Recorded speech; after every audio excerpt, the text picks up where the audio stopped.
Once the monetary system collapses, how do you get past 3 days of food and fuel in the system? How do you get past 50 million Americans on some sort of government food program? How do you get past, oil being transported from the Middle East to the United States or even pumped out of our own grounds when people don't show up to work? How does law and order continue when police officers lose their pensions, don't get a paycheck, and then they're forced to go out into the streets where people are rightfully angry about everything being lost? It's going to be chaos on all levels. As a responsible person with growing concerns for your privacy and personal liberty, you want to know where we're headed and what you can do about it. We ask the experts what you need to do to take prudent and responsible action to safeguard your family's wealth and well-being, and what basic first steps will help you to be aware and prepared. ReluctantPreppers.com. Welcome back, Reluctant Preppers. Today our special guest is Chris Duane. He's the founder of Don't Tread on Me, the ultimate silver investor. He will talk to us about Sons of Liberty Academy and his Silver Shield report. Chris, thanks for being here on Reluctant Preppers. Oh, so good. And this has been a long time in coming. I'm sorry I haven't been able to get with you earlier, but I listened to your podcast, and I really am happy to be here. We met in person at the Liberty Mastermind Symposium in Dallas, Texas in 2013 and talked there about your address that you gave to the conference, where you addressed kind of several topics, one of which is where we've been and where we're going from a standpoint of liberty and individual freedom, and then how silver can specifically play a role in increasing people's financial security and their ability to control their own destiny. And then third of all, elevating our thought process beyond the process that got us into this mess in the first place, and how that scales down to the individual level. So if you're game, if you could walk us through those, starting with sort of your highest level overview of history and freedom of the American experience, and where you see that we've come from, and where that's led to in our current level of freedom and liberty in our country, and then where you see us going now. Wow, yeah. The highest level, I guess for thousands of years we've been, as a humanity, first trying to just survive. The world that we were brought up in was a very harsh climate. We as humans do not have a lot of innate talents. We don't have big claws. We're not the fastest runners. We don't do a lot of things, but what we can do is problem solve and create tools and stuff like that. So as humanity has progressed, we went from just survival, and then somewhere along the line, humanity flourished, and we learned that cooperation is probably the best way of doing things, and then working with nature to eventually do farming and domesticating animals. Working with nature and working with other human beings was a very successful plan for a lot of us. And then somewhere along the line, a psychopathic element came into the human existence, where somebody along the line said, I can get a lot more from people than I can ever from the land.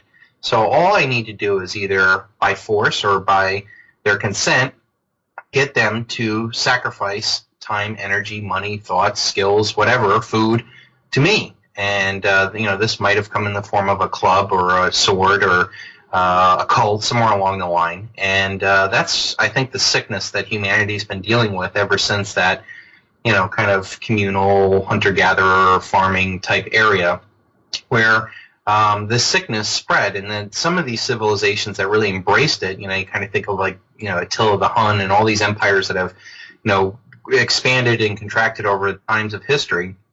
That's the ultimate thing that we've been dealing with over and over again.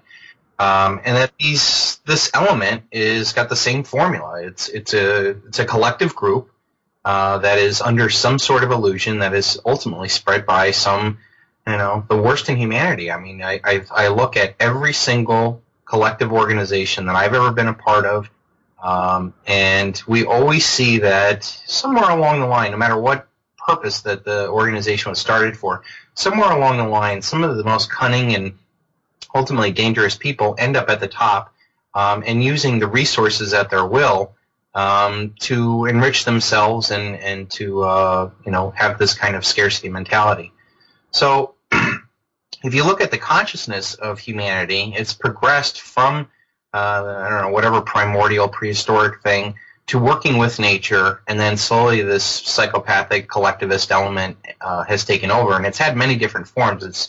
It's shown up in our religions, it's shown up in our communities, with tribes, and most recently, and now it's the nation state and Keynesian economics, where that we think that we can somehow manipulate nature with numbers and be able to do this. But things that make me hopeful is that the progression of this seems to be getting quicker, and that I think humanity ultimately is learning the lessons generationally, and I think it's going to happen on a yearly basis. And I think that the end of the line really is getting humanity to consciously work with each other and work with nature and really purge this cancer from our social structure that we've had. And I think silver plays a huge role in this, because if you look at how the psychopathic element now rules, they do it through money, whereas probably before, during medieval times and before that, it really was brute force and slave labor. That's what drove the world. The debt and death of that era was slaves and kings. You can see it in this new Exodus movie that's coming out. That's how the world worked back then. But the modern form of that exact same debt and death paradigm is done through treasury auctions. It's done through corporate contracts and government contracts and military industrial complex and all sorts of other stuff. Now we have the hero worship of our soldiers, who really are at the most basic level defending the corporate and national banking interests that run this country. And so the current form of debt and death has to do with the unlimited amount of creating debt, and that has been able to enslave the power of everybody. It's not just a conquered village or a conquered nation that became slaves. Now every single person in this world is a debt slave. Whether they're out of debt or not, they are fall victim to it. And that those that at the top now have unlimited resources to buy off any amount of power or people that they need to continue the consolidation of power into this collectivist, nationalistic, psychopathic state that is, in all intents and purposes, run by the worst in humanity.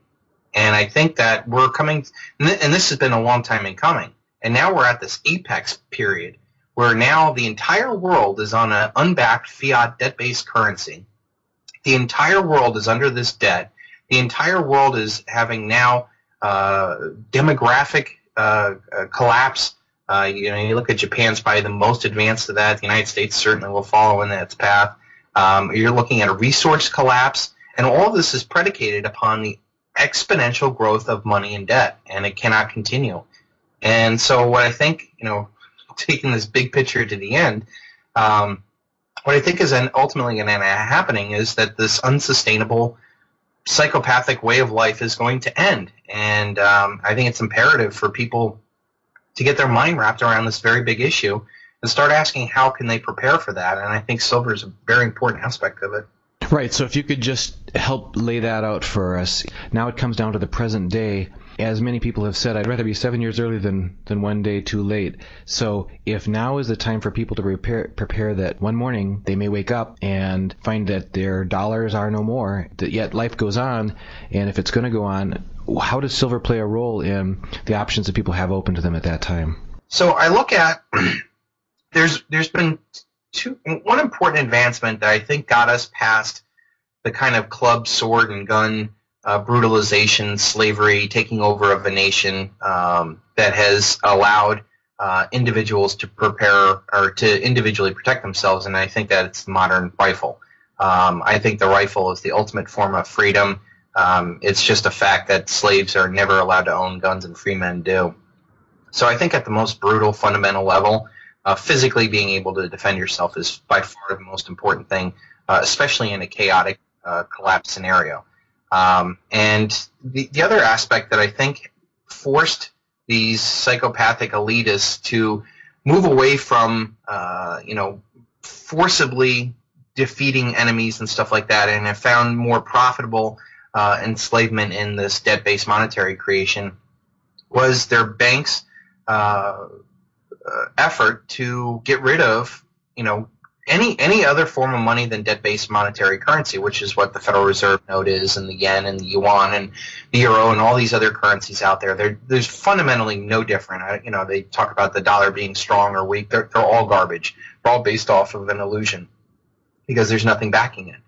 But what they had done is slowly over time removed real money from the system. And they've done it in many different ways and many different times over the period. We could think about the crime of 1873, where history has shown that the Rothschilds paid Ernest Sayed, hundreds of thousands of dollars to bribe Congress to change the laws that would essentially demonetize silver from the United States. And in 1873, we essentially cut out over half of the monetary supply out there, and really caused the worst depression. Everybody thinks of the Great Depression, but really the depression after the crime of 1873 was far more impactful than that.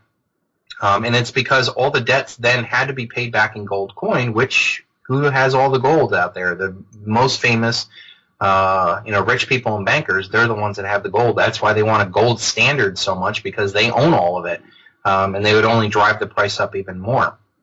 But after time of just being on a gold standard, that wasn't good enough for these bankers, and then they pushed forward with the 1913 foundation of the Federal Reserve, which then over time had them take out even the silver in our change in 1964 after Kennedy was assassinated, and to the point now where the whole world is on some sort of debt-based fiat currency.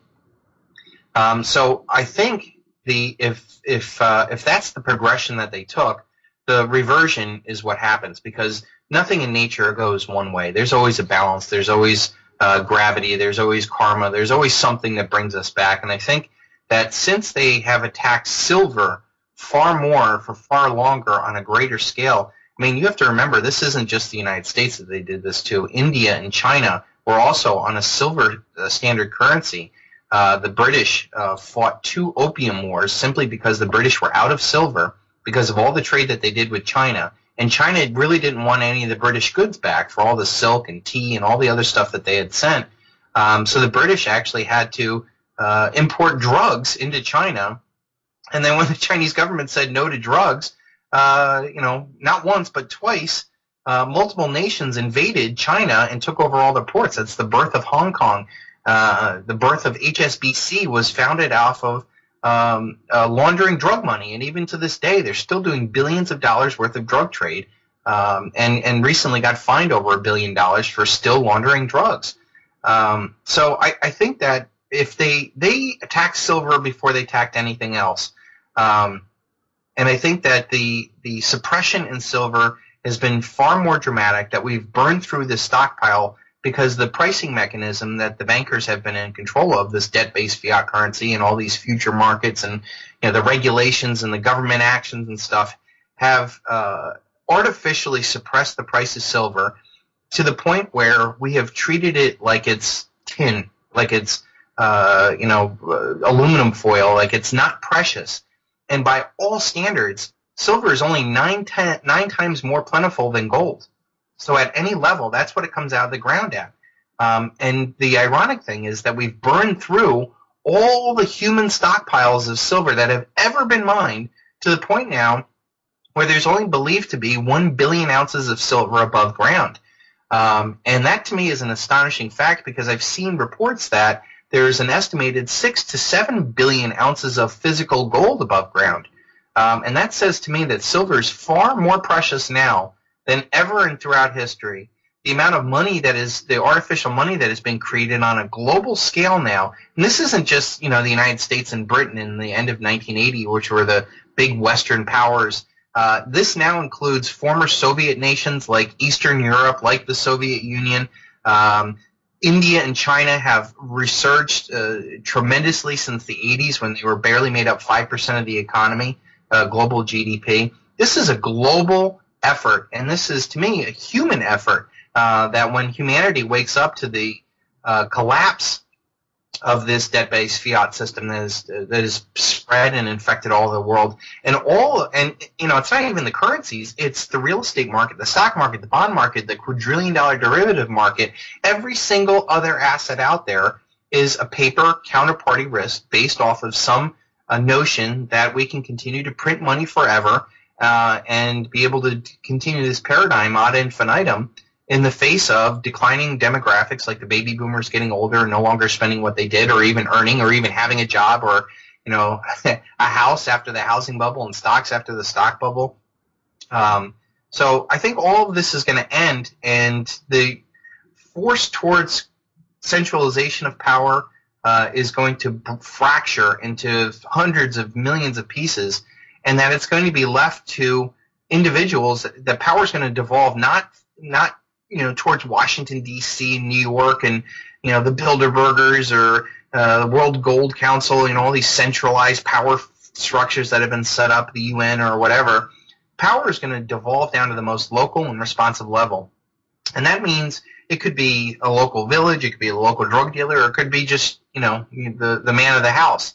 That's where power is going to devolve down to, and I think humanity is going to suffer tremendously because we're so reliant upon this constant influx of money, food, and energy into the system, that once the monetary system collapses, how do you get past 3 days of food and fuel in the system?